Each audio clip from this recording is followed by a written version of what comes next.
Hello साथियों, नमस्कार। आपने देखना शुरू कर दिया आपका अपना YouTube channel DS Mishra official और आपके अपने इस चैनल पर इस नए वीडियो के साथ आपका पुनः हार्दिक स्वागत है। और इस वीडियो में मैं बात करने वाला हूं कि जैसा कि आप जान रहे हैं कि ई शिक्षा कोष पोर्टल जो है या एप्लीकेशन है, बिहार के स्कूलों में कार्यरत सभी शिक्षक शिक्षिकाओं और प्रधानाध्यापक इत्यादि के लिए कितना महत्वपूर्ण हो चुका है। सभी कार्य ई शिक्षा कोष के माध्यम से ही शिक्षा विभाग के द्वारा संपादित कराए जा रहे हैं। और आपको पता है कि जो 1 दिसंबर से ट्रांसफ़र पोस्टिंग की प्रक्रिया भी शुरू हो रही है, वह भी ई शिक्षा कोष पोर्टल के माध्यम से ही होनी है। और ई शिक्षा कोष पर जो भी आपका डिटेल अपलोड है, प्रोफाइल जो आपका अपडेट है, जो भी आपने अपना व्यक्तिगत से लेकर के और आपके पोस्टिंग, जॉब से लेकर शैक्षणिक योग्यता, व्यावसायिक योग्यता और सेवा के दौरान का डिटेल और सेवा के पहले का, सेवा के बाद का, सभी डिटेल इसमें आपको एंट्री करनी है। और उसमें आपको क्या करना है, 1 दिसंबर से पहले सभी शिक्षक शिक्षिकाओं को यह कार्य जरूर कर लेना है, ताकि आने वाले समय में आपको किसी प्रकार की दिक्कत नहीं हो। तो इस वीडियो में मैं बात करने वाला हूं कि ई शिक्षा कोष के पोर्टल पर आपको कौन से कार्य निश्चित रूप से 1 दिसंबर तक करा लेना होगा, ताकि आपको किसी प्रकार का दिक्कत नहीं हो। सभी लोगों के लिए यह नहीं है, लेकिन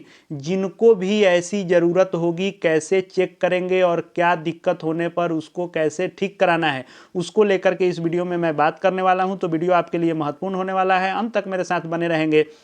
और यदि चैनल से अब तक नहीं जुड़ पाए होंगे तो चैनल को सब्सक्राइब करके बेल आइकन को प्रेस कर लेंगे, ताकि आगे जो भी शिक्षा जगत से जुड़ी या महत्वपूर्ण वीडियो आए उनकी जानकारी आप तक पहुंचती रहे।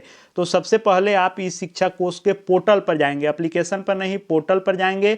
और ई शिक्षा कोष पोर्टल पर जैसे ही जाएंगे, यह वाला पेज आपके सामने दिखता है। इसमें टीचर वाले पर सेलेक्ट करना है और टीचर का जो लॉगिन आईडी है, आपका टीचर कोड है, उसको इस पर एंट्री करनी है, पासवर्ड अपना डालना है और यह एक कैप्चा है। इसको डालने के बाद आपको साइन इन करना है। जैसे ही आप इसको साइन इन करेंगे, आपके सामने यह वाला पेज आ जाएगा।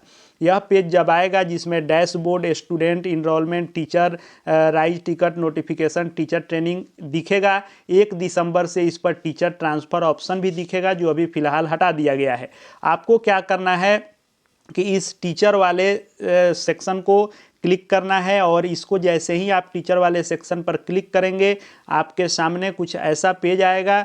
इस पर आपको क्या करने होंगे कि इस वाले 3 लाइन पर क्लिक करना है। 3 लाइन पर क्लिक करते आपको यह दिखाई देगा टीचर रजिस्ट्रेशन। यह टीचर रजिस्ट्रेशन जो दिखाई देगा, इस टीचर रजिस्ट्रेशन वाले ऑप्शन पर आपको क्लिक करना है। जैसे ही टीचर रजिस्ट्रेशन पर आप क्लिक करेंगे, आपके सामने यह पेज खुल जाएगा, जिसमें आपको अपना सब कुछ प्रोफाइल दिखाई देने लगेगा।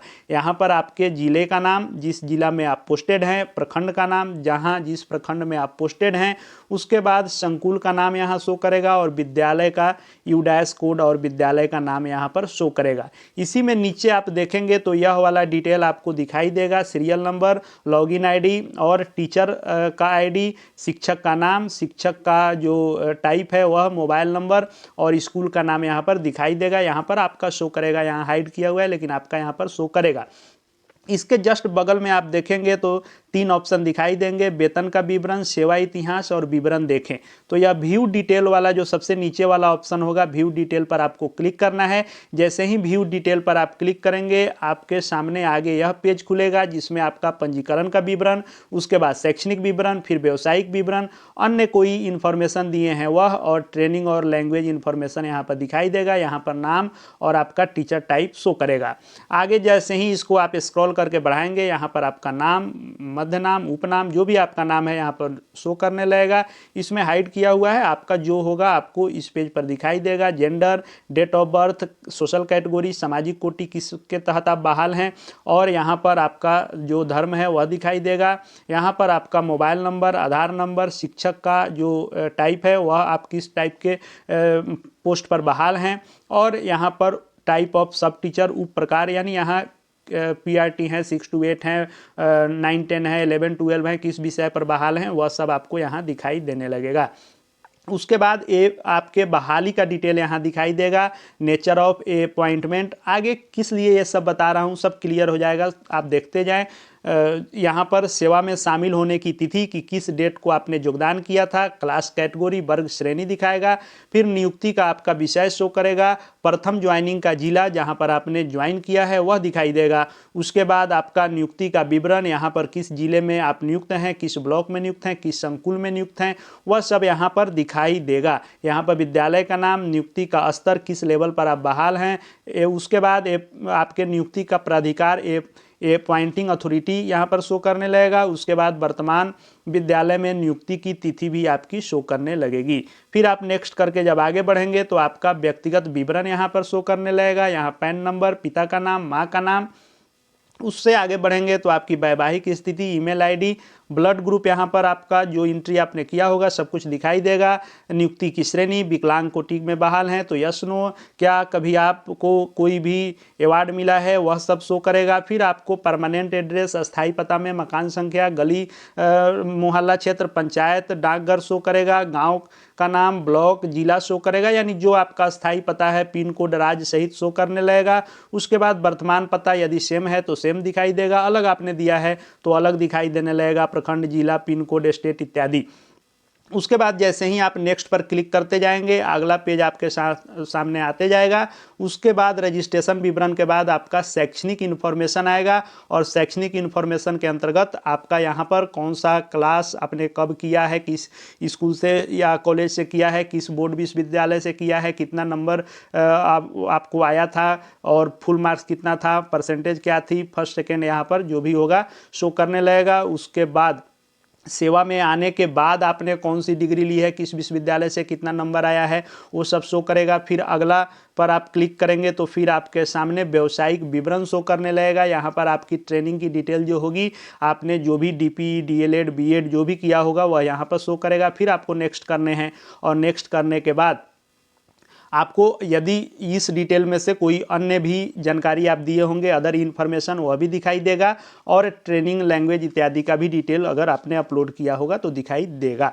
अब मैंने इसको इसलिए दिखाया कि आप ऐसे ही ऊपर से मैंने जैसा बताया कि आप अपना लॉगिन करने के पश्चात अपना हर डिटेल देखते जाएंगे, पंजीकरण से लेकर के, शैक्षणिक से लेकर, व्यावसायिक से लेकर अन्य जो भी इन्फॉर्मेशन आपने अपलोड किया है, ऊपर से शुरू से आपको एक बार सबको देखते जाना है कि कोई कहीं दिक्कत तो नहीं है। जो भी आपने दिया था वह अपलोड जो ब्लॉक स्तर, जिला स्तर से वेरीफाई इत्यादि हुआ है, क्या वह आपका दिया हुआ डिटेल सही है या किसी प्रकार की सुधार की आवश्यकता है। यदि चाहे आपके किसी भी इंफॉर्मेशन में आप ऐसे स्क्रॉल करके एक बार जरूर सभी इंफॉर्मेशन को रीचेक करेंगे कि आपका किसी प्रकार का गलती तो नहीं है। बहुत सारे साथियों के कमेंट आ रहे हैं कि मेरा जो प्रोफाइल है वह गलत है, ये गलत एंट्री हो गई है, कैसे सुधार होगा।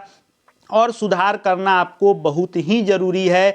फर्स्ट तो आपको जब 1 दिसंबर से आपको यदि ट्रांसफ़र पोस्टिंग के लिए आवेदन करना है तो यह डिटेल पूरा तरह से सही होना चाहिए और उसके आगे भी कोई भी एक्टिविटी शिक्षा विभाग के द्वारा आपके लिए होगी तो इसी के आधार पर होनी है। और आपको इसमें किसी प्रकार की गलती हो तो सुधार कैसे होगा, आपको अपने से सुधार का ऑप्शन फिलहाल नहीं दिया है, बंद करके रखा है। हालांकि शिक्षा विभाग को इस पोर्टल को ओपन करना चाहिए कि किसी को किसी प्रकार की सुधार की आवश्यकता है तो अपने से एडिट सुधार कर लें। लेकिन जो शिक्षा विभाग का आदेश है वह क्या है, यह जो आप देख रहे हैं शिक्षा विभाग का ट्रांसफर पोस्टिंग के लिए जो नई नियमावली आई है और इसी मार्गदर्शन के अनुसार, इसी दिशा निर्देश के अनुसार 1 दिसंबर से जो ट्रांसफर पोस्टिंग की अप्लाई होनी है, यह आप पत्र देख रहे हैं। इसमें इस वाले कॉलम पर आप ध्यान देंगे तो इसमें लिखा हुआ है कि यदि किसी भी शिक्षक शिक्षिका के प्रोफाइल एवं वर्तमान पदस्थापन इत्यादि के विवरण में कोई त्रुटिपूर्ण प्रविष्टि हो तो अविलंब संबंधित जिला शिक्षा पदाधिकारी या जिला कार्यक्रम पदाधिकारी स्थापना से संपर्क कर सुधार कराया जाए। यह इसलिए महत्वपूर्ण है क्योंकि इसी डाटा के आधार पर स्थानांतरण पदस्थापन किया जाएगा। तो आपको स्थानांतरण पदस्थापन के लिए 1 दिसंबर से आवेदन शुरू हो जाने हैं, जो 15 दिसंबर तक चलने हैं। और इसी आपके प्रोफाइल के डिटेल के आधार पर आपका ट्रांसफ़र पोस्टिंग होना है। इसमें यदि किसी प्रकार की गलती होगी और उसी पदस्थापन की गलत प्रविष्टि के आधार पर ट्रांसफ़र पोस्टिंग आप ले लेंगे तो आगे चल के आपको दिक्कत हो सकती है। हालांकि यह अपने से अपडेट का मौका मिलना चाहिए, अभी तक नहीं मिला है। कहा जा रहा है कि डीओ डीपीओ के माध्यम से कराएं। तो यदि आपके भी प्रोफाइल में चाहे रजिस्ट्रेशन से लेकर आपका व्यक्तिगत विवरण हो, अस्थायी पता हो, वर्तमान पता हो, शैक्षणिक योग्यता, किसी प्रकार का कोई भी सुधार कराना है तो एक आवेदन आप जिला शिक्षा पदाधिकारी या जिला कार्यक्रम पदाधिकारी स्थापना के नाम से लिखेंगे। उसमें अपना टीचर आईडी का जिक्र करते हुए, कहां पर पोस्टेड है, इस सबको जिक्र करते हुए, और उसमें आप दर्शाएंगे कि शिक्षा कोष पोर्टल पर जो मेरा व्यक्तिगत विवरण अपलोड है उसमें यह चीज़ गलत हो गया है, इसके बदले में यह सही एंट्री करने की कृपा करें। और वह आवेदन आप लेकर के जिला शिक्षा पदाधिकारी या जिला कार्यक्रम पदाधिकारी स्थापना से संपर्क करके निश्चित रूप से आप 1 दिसंबर तक सुधार करा लें। यानी 1 से 15 के बीच में आपको आवेदन करने से पहले यह सुधार हो जाना चाहिए। उसके बाद ही आप आवेदन करेंगे। किसी प्रकार का पदस्थापन से संबंधित गलत एंट्री के बेस पर आवेदन करेंगे तो आगे चल के दिक्कत हो सकती है। इसलिए इसको निश्चित रूप से यह कार्य आप संपादित कर लेंगे। आगे जो भी शिक्षा विभाग से जुड़े अपडेट आएंगे, ट्रांसफर पोस्टिंग्स का संबंधित जो भी सूचना होगी, जब पोर्टल खुल जाएगा तो कैसे ट्रांसफर पोस्टिंग होगी, इन सब से संबंधित वीडियो देखते रहने के लिए चैनल से जुड़ जाएंगे। चैनल को सब्सक्राइब करके बेल आइकन को प्रेस कर लेंगे। साथ ही साथ हमारे Telegram channel DS Mishra official से भी जुड़ जाएंगे। वहां हर अपडेट आपको शिक्षा विभाग शिक्षकों से संबंधित मिलते रहेंगे। इस वीडियो को देखने के लिए आपका बहुत बहुत धन्यवाद।